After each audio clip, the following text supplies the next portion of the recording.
Kayo po ba ay may katanungan ukol sa PhilHealth? Makinig sa Usapang PhilHealth. Kasama ang PhilHealth Regional Office No. 5. Mapapakinggan tuwing Huwebes, alas 10 hanggang alas 10:30 ng umaga sa DZGB. Usapang PhilHealth. Ay! Madam, sino nga dyan? Si Gigi ba? Yes, Madam Gigi here. Good morning, Sir Pio. And good morning to all of our listeners dito sa Usapang PhilHealth sa DCGB. Lagi ka dyan ka pala. Kala ko wala ka pa. Sana naman yung isa?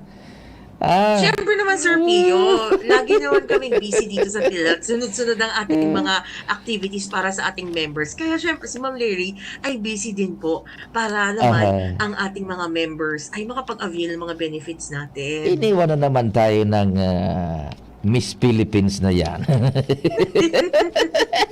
Ay, kumusta pala yung pagbisita ni Kwan?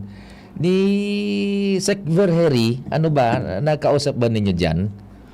Yes po, pumunta dito last week si Acting Health Secretary Verhere at pumunta po siya dito para i-discuss yung mga bagong updates sa PhilHealth dito sa Bicol Region. She was actually very impressed, Sir Pio, sa current natin na status when it comes to konsulta implementation sa Bicol Region. Ipaalam ko lang po sa lahat na ang Bicol Region po ang nangunguna sa buong Pilipinas when it comes to konsulta. Alam ko marami pa, napakahaba pa ng kailangang pagdaanan, marami pa po ang kailangang gawin. Pero we are very proud to say, Sir Pio, na tayo, ang mga Bicolano, ang mga nangunguna, mga Oragon talaga. Yan, oo. Tamang-tama, wala ngayon yung isa. Siraan naman natin. Huwag naman, Sir Pio. Dapat pag wala, o, diba? O yung mga Kayaan mo, Sir Pio. Pag ikaw naman ang wala. Joke lang. Lagya ka, hindi pwede kasi ako angkor. Sabi ko nga, pumunta na kayo dito. Kayo na mismo ang magprograma. Patayan mo. Sir Pio. Why not, Sir Pio? Pero syempre naman, iba pa rin pag andyan ka. Hindi, sa Huwebes, ikaw na. Pumunta ka dito sa Huwebes, ha? Uwi ako, pagkatapos uwi agad ako para ikaw na pumunta dito sa Huwebes. Ha? Sige, Sir Pio, ipaalam natin yan. Yung mga nakikinig dyan, wag silang aalis kasi may papremyo si Madam Gigi. Yan, isang sakong bigas pero luto na. Sinapna ng sarong sakong bagas. Papremyo. Nako, Madam Gigi, may nagtatanong sa akin, ganito, meron siyang lola, tapos yung lola para wala, siyempre mahina na, and pwede ba niyang gawing dependent yun? Halimbawa, membro na yung yung apo, halimbawa, o meron isang member ng PhilHealth, pwede niya bang gawin na dependent? Sino ba yung tanong niya in general kasi ganito, sino ang mga pwedeng qualified dependents baga?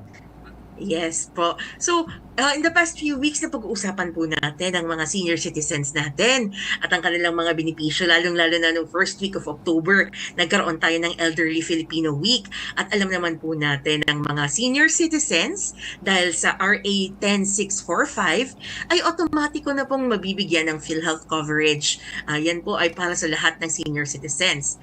Ang iba naman po ay mga dependent ng kanilang anak na member sa PhilHealth. Pero dapat po kasi, para maging dependent natin ang isang magulang, dapat 60 years old and above na po sila. Pero paano naman, Sir Pio, ito yung tanong, kung hindi pa sila maaaring kung hindi pa sila 60 years old, pero at the same time, hindi na sila nakakapagtrabaho. Pwede na ba sila maging dependent ng isang PhilHealth member? Yan po ang aalamin natin ngayong umaga. So, ang tanong po ni Sir Pio, sino-sino ang maaaring gawing qualified dependents ng isang PhilHealth member? Sa PhilHealth po, protektado ang buong pamilya. Hindi lang po ang member ang pwedeng gumamit ng benefits natin, kundi pati ang kanyang family members as long as qualified po sila na maging registered dependents ng isang member. So sino-sino sila? Una, Sir Pio, legal na asawa Ba't lagi na mong hindi member ng PhilHealth. Ba't lagi mong legal? Ba't lagi mo pinagdidinan yan? Lagi ka talaga, murahin kita dyan. Ba't legal? Bakit lagi mo dinidinan yan? Oo. Wala naman, Sir Pio. In-emphasize ko lang. Hindi ko naman sinasabi para sa yun.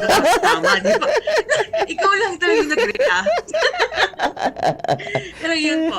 Dapat po, legal spouse na hindi pa member ng PhilHealth. Pangalawa, ang mga anak po na 20 years old and below. Pag 21 years old, hindi na po sila pwede gawing dependent. Dapat po ang anak ay 20 years old, walang trabaho, at walang asawa. Kasama po dito yung mga stepchildren, adopted children, illegitimized or mga illegitimated and recognized na mga anak. So ulitin ko po, dapat 20 years old and below, walang trabaho, dahil kapag may trabaho na po, kahit 20 years old pa yan pababa, kailangan po may sarili na silang PhilHealth. Dahil required by law po. Pag employed, dapat may sariling PhilHealth. Pag may asawa naman po, although 20 years old and below, encourage po sila na magkaroon nilang sariling PhilHealth para naman po mag-cover nila yung magiging asawa at anak nila, yung future family nila. Oo. Another po na pwedeng gawin natin qualified dependent ay yung mga magulang na 60 years old and above na hindi pa member ng PhilHealth. And last po, mga anak o magulang na may permanenteng kapansanan. So, ibig sabihin, yung anak nyo, kahit more than 21 years old and above na, or yung parents ninyo, kahit hindi pa umaabot ng 60 years old, kung sila po ay may permanenteng kapansanan, sila po ay maaaring gawing qualified dependent ng isang member. Iyan, oo. Pinakikinggan kita ng maigi, Ma'am Gigi, yung halimbawa ako maasawa, kasi ako single ako eh. Halimbawa ako may asawa na, yung aking father or mother-in-law, pwede ko bang gawin yun na dependent ng PhilHealth? Opo. So, ang maaari lang po natin na gawing dependent ay yung ating sariling mga magulang. Ang in-laws po natin ay maaari lamang i-declare ng ating asawa. Now, ngayon po, ang kagandahan naman, sabi ko nga sa PhilHealth, ang kagandahan naman po ay meron tayong RA 10645 kung saan yung mga senior citizens natin ay may automatic PhilHealth membership. So, kung for example, yung asawa natin ay hindi member, at tayo ay hindi natin pwedeng i-declare ang ating in-laws, parents-in-law, meron po tayong 10645 na pwedeng makatulong para gawing PhilHealth members itong mga in-laws natin. Yan, automatic member na pala. Yung lahat ng Pilipino. Yes po. Yung halimbawa meron na magulang, wala pang 60 years old, pwede bang gawin nyo na dependent na? Yes po, maaari po yun gawin na dependent ang isang magulang na hindi pa umaabot ng 60 years old pero meron po tayo ng mga qualifications. Ayon po sa mga alituntunin ng PhilHealth, maaaring maging dependent ng isang member ang kanyang magulang na hindi pa umaabot ng 60 years old kung sila po ay may permanent disability na magiging dahilan para maging totally dependent or umaasa na lamang po ito sa kanyang anak para sa kanyang ikabubuhay. Yun, parang doon na talaga nakaasa for all legal intents and purposes and for all any other reasons, doon na talaga umaasa sa kanyang anak na miyembro ng PhilHealth. Yes po. Yan, oo. So ito namang halimbawa meron ng permanenteng disability kapansanan. Ano yung mga kinakailangan na pruwebas halimbawa para maidagdag na dependent na ang magulang sa ganitong mga sitwasyon? Yes po. So simple lamang po, kailangan lang po natin ng tinatawag na PMRF. So i-accomplish lamang po itong PhilHealth Member Registration Form or PMRF para maidagdag ang disabled na magulang bilang karagdagang dependent. Mm-mm. Itong PMRF po ay pwedeng makuha sa alinmang opisina ng PhilHealth or maaari din pong ma-download ito sa aming website sa www.philhealth.gov.ph. And aside from the accomplished PMRF po, yung form dapat po makapag-pass din tayo ng medical certificate galing sa doktor ng magulang na nagpapatunay po na sila ay merong permanent disability. Mm-mm. Dapat po nakasaad sa medical certificate ang petsa kung kailan nagkaroon ng permanent disability yung magulang, yung diagnosis, at syempre kung gaano kalala or yung laki ng kapansanan or extent of disability. Dapat andun po yun lahat sa medical certificate. Ang medical certificate naman po ito ay i-assess ng PhilHealth at kapag nakita naman po ng aming staff na talagang may disability, very clear po sa medical certificate na itong magulang na ito ay may kapansanan at totally dependent dun sa anak, ay ina-approve naman po namin yan at ipinapasok na po namin yung magulang bilang dependent ng member na anak. Tandaan din po, aside from the PMRF and the medical certificate, kailangan din po syempre natin na proof na magulang nyo nga po talaga yung ina-add nyo as dependent. So, maaari pong magpasa ng document tulad ng birth certificate na magiging supporting document na yung magulang na idadagdag as dependent ay talagang siya ang parent nung member na nagdadagdag sa kanya. Yun, okay. Now, bakit ba talaga kailangan permanente na may disability o kapansanan? And ano ang pwedeng basihan ng doktor para sabihin na ito ay talagang permanente ng disabled, may kapansanan? Ano po ba? Kasi may mga doktor na ganito ang interpretasyon, iba naman yung doktor na ganitong interpretasyon. Go ahead po, Ma'am Gigi. Yes po. So, base po kasi sa kaalaman at pag-evaluate ng doktor, maaari niya pong masabi na ang kalagayan ng isang pasyente ay permanent at hindi lang basta partial disability. Kasi tayo naman po sa PhilHealth, hanggat alam naman natin na ang isang member ay may kakayanan na magbayad, may kakayanan na magtrabaho, may kakayanan mag-support sa kanilang sarili at magbayad ng kanilang PhilHealth contribution, ay ini-encourage natin na meron silang sariling PhilHealth membership. Pero if upon evaluation ng isang medical professional, ng isang doktor, na talaga pong permanente ang disability, hindi siya basta-bastang partial ay pwede po nating i-grant yan Alam naman natin na hindi basta magsicertify ang isang doktor ng isang sakit o kalagayan ng pasyente kung wala po silang basis. Isang halimbawa na lang po, Sir Pio, yung stroke. Ang may mga stroke, ito po ay nagdudulot ng hindi pagkilos ng kalahati ng katawan ng tao, pagkangiwi, or ng kanyang muka, at hindi maayos na pananalita. Kaya hindi siya maaaring makapasok sa trabaho. Kung minsan nga po ay mas grabe pa. Maraming sitwasyon pa ang maaaring maglagay sa isang pasyente na maging permanently disabled. Basta ang kalagayan noong pasyente ay mayroong certification ng isang doktor na ang kanyang kaso ay permanent disability, ito may-aari ng basihan upang maging dependent siya ng kanyang anak na miyembro. Again, case-to-case basis po ito. Hindi, for example, ibig sabihin na may stroke ay permanent disability at totally dependent na siya sa kanyang anak. Meron naman po tayo na mga na-stroke at naka-recover naman kaagad. Yan yung tinatawag natin na partial disability. Pero yung talagang wala na po talagang kakayanan na magtrabaho, mag-support sa kanilang sarili, yun po ang pinapayagan natin na maging dependent ng kanilang anak kahit under 60 years old pa po sila. Yan, oo. So talagang kailangan pasok dun sa qualification in order to be fair and magkaroon tayo ng patas na pagbibigay ng benepisyo, yung hindi tayo makakabentahe sa iba. Ano po, Ma'am Gigi? Kaya ganun yes pala. Yes po, Sir Pio. Okay. So halimbawa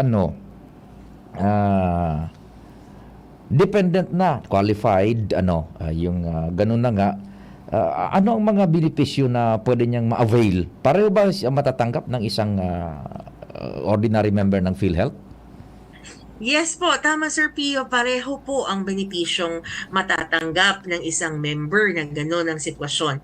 Sa ganitong paraan, ang isang magulang po na natigil sa pagtatrabaho dahil nagkaroon nga po ng permanent disability ay maaari na maging dependent sa PhilHealth ng kanyang anak. So kahit nag-stop po ang kanilang membership dahil hindi na sila makakapagtrabaho, kung ano ang benepisyo nila noon, ganun pa rin po ang benepisyo nilang makukuha bilang dependents. Dito naman po kasi sa PhilHealth, hindi naman tayo nagdi-differentiate ng benefits ng PhilHealth member at ng kanyang dependent. Pare-pareho lang po sila kung anong pwedeng matanggap ng mga pakete, kung anong mababawas sa kanilang total hospital bill. Mapa-member, dependent, pareho lang yan. Kahit sa mga member category, Sir Pio, kahit employed yan, kahit indigent or sponsored, Yes. ang mga package po na ibinabawas ay pare-pareho lang. Although minsan may pagkakaiba, but generally halos pareho lang po. Tandaan lamang po ang mga sumusunod para masigurado tayong makagamit ng benepisyo. Una po, dapat active ang membership or may qualifying contribution ang member. Kasi Sir Pio, kahit dineclare kayo na dependent ng inyong anak, Yan.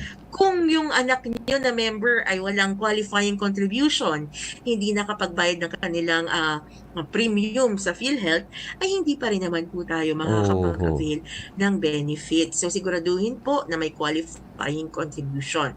Pangalawa, hindi pa ubos ang 45-day benefit limit. Ganito po kasi yun. Ang isang PhilHealth member ay meron siyang total of 90 days. 90 days per year na benefit. Ayun, Pero yung 90 days po yun ay inahati sa dalawa. Yung 45 days ay para sa member, para gamitin ng ating primary member. The other 45 days po ay pwede pong paghati-hatian ng mga dependents. So total 90 days, 45 sa member, 45 sa dependent. Para masigurado po na magagamit ang benepisyo, ay dapat hindi pa po ubos itong 45-day benefit limit for the member or for the dependent. At pangatlo, siguraduhin po natin na accredited ang PhilHealth facility. Paano malalaman yan? Pagpasok nyo sa facility, tingala kayo sa taas. Pag nakita nyo yung yellow signage na nagsabi na PhilHealth accredited, yan, pwede po kayong makapag-avail ng benepisyo sa hospital or sa facility na iyon. Pag tingala mo sa taas, andun larawan ni Ma'am Gigi, Himala! Miyembro ito ng PhilHealth. Panakot ng daga.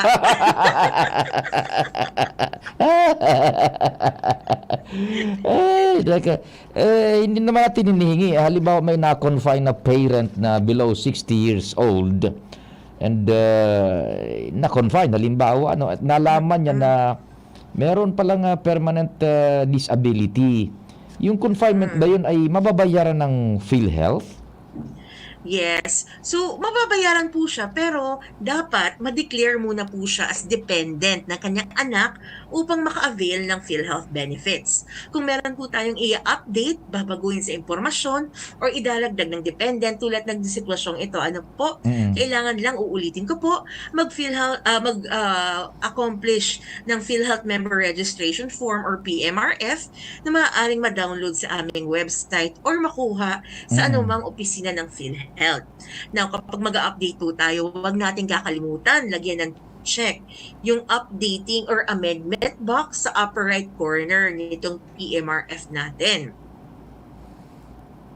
Pangatlo, once na-fill up na po natin yung form, na-check natin yung updating or amendment, nailagay natin yung mga updated information, mga idadagdag natin, i-submit lamang ito sa pinakamalapit ng opisina ng PhilHealth. Kalaki po ang photocopy ng anumang valid ID ng member and supporting documents. Sa sitwasyong ito, dahil idadagdag po natin yung ating magulang, ang perfect po na supporting document dito ay ang ating birth certificate. Again, hindi po kailangan na original copy.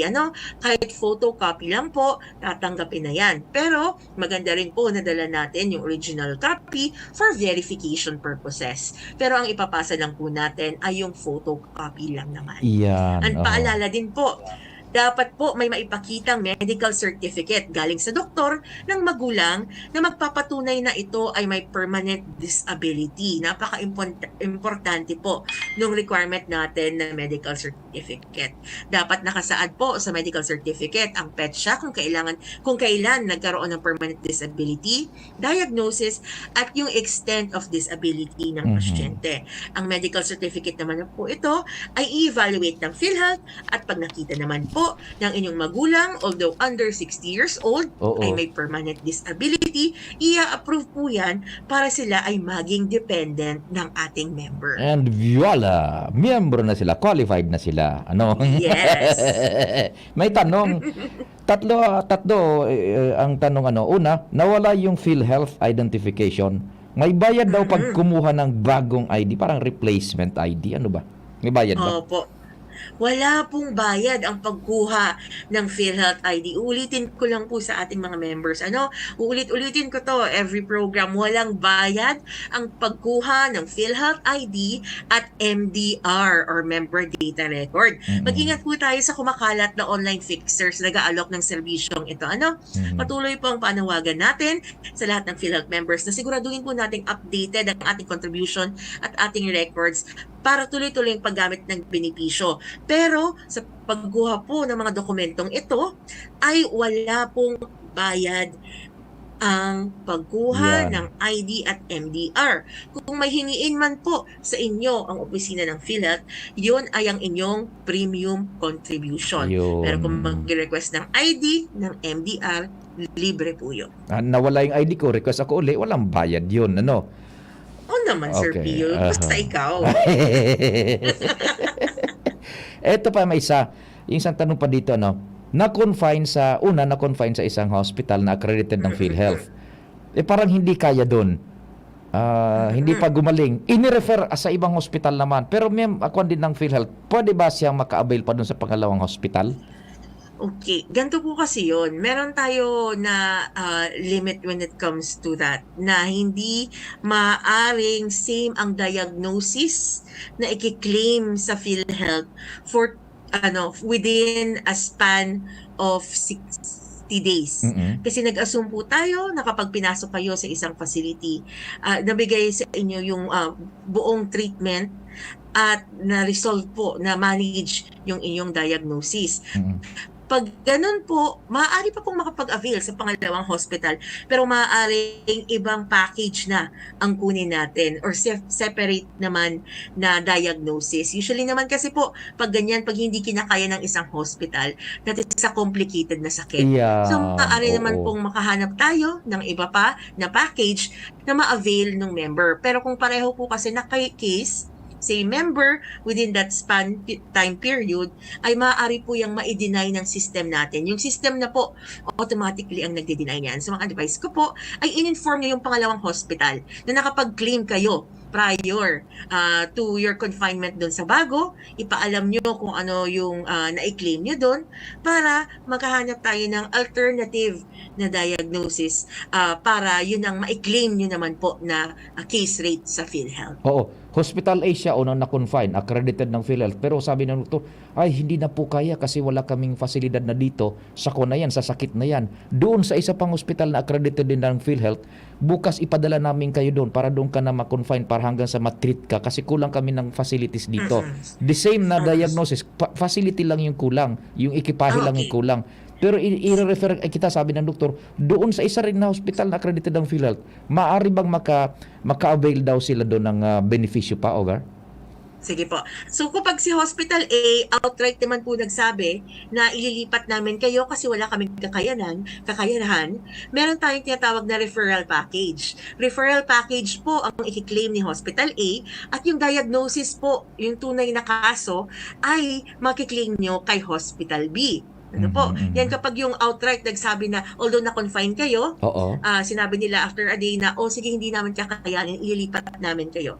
Ano po? I-refer namin kayo. So, referral package kay Hospital A at yung case rate ng inyong sakit kay Hospital B.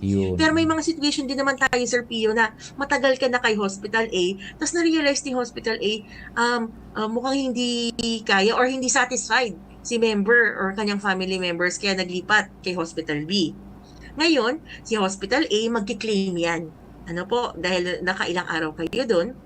And then, so kung lumipat kayo Hospital B, maaari pa din kayong makapag-claim kay Hospital B, pero hindi nga lang kung parehong case rate ang gagamitin nila.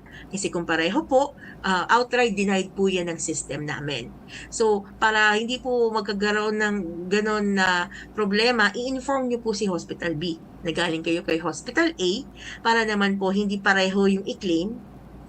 At yun naman po ay pareho nyo magamit ang inyong benepisyo sa parehong hospital. So, sum total of it, may remedyo. Huwag mag-worry ang isang PhilHealth member, halimbawa na-confine sa hospital ay hindi doon kaya por dahil sa kulang ekipahe, inirefer sila sa Hospital B kasi doon yung mas kompletong ekipahe. Huwag mag-worry. Merong pakete para dyan. Taken care of by PhilHealth, Madam Gigi. Ano po? Yes po. Thank you, Sir Pio, Okay. for clarifying. Yes po, tama po. Okay, so with that, yung iyong parting message, Miss Gigi Daron of PhilHealth, contestant number 68. Yes po. Reminder lang po sa ating mga members na oo nga, tama si Sir Pio. Pwede pong hanapan natin yun ng paraan para makagamit kayo ng inyong benepisyo. At kung kayo ay may mga katanungan, bukas ang regional office at ang aming mga local health insurance office, pati na rin ang aming express offices sa buong Bicol Region, Lunes hanggang Biyernes, alas 8 ng umaga hanggang alas 5 ng hapon. Kung kayo po ay mga katanungan, ipadala lamang po sa aming Facebook page, PhilHealth Regional Office 5 Bicol Region, o tumawag sa 24/7 PhilHealth Action Center 8441-7442. Maraming salamat po, Sir Pio, and to DZGB, and syempre sa ating mga tagapakinig dito sa Usapang PhilHealth. Thank you so much, Ma'am Gigi, and muamwa. Pero yung isa, hindi ako magmamuamwa. Ayaw ko na sa kanya, break na kami. Tayo ng dalawa. Salamat, Ma'am Gigi. Mabuhay Thank you, kayo. sir. Mabuhay kayo. Salamat po. Okay, mga tugang, yan po ang nasa tuyang presentasyon kang programa ang Usapang PhilHealth. Salamat asin namang Diyos Iyong magbagay. napakinggan ang programang Usapang PhilHealth. Makinig muli sa susunod na Webes, alas 10 hanggang alas 10:30 ng umaga, hatid ng PhilHealth Regional Office 5. Usapang PhilHealth. Hi! Sue Ramirez po. Naniniwala ka ba sa mga signs? Sign na yan. Nauulan. Sign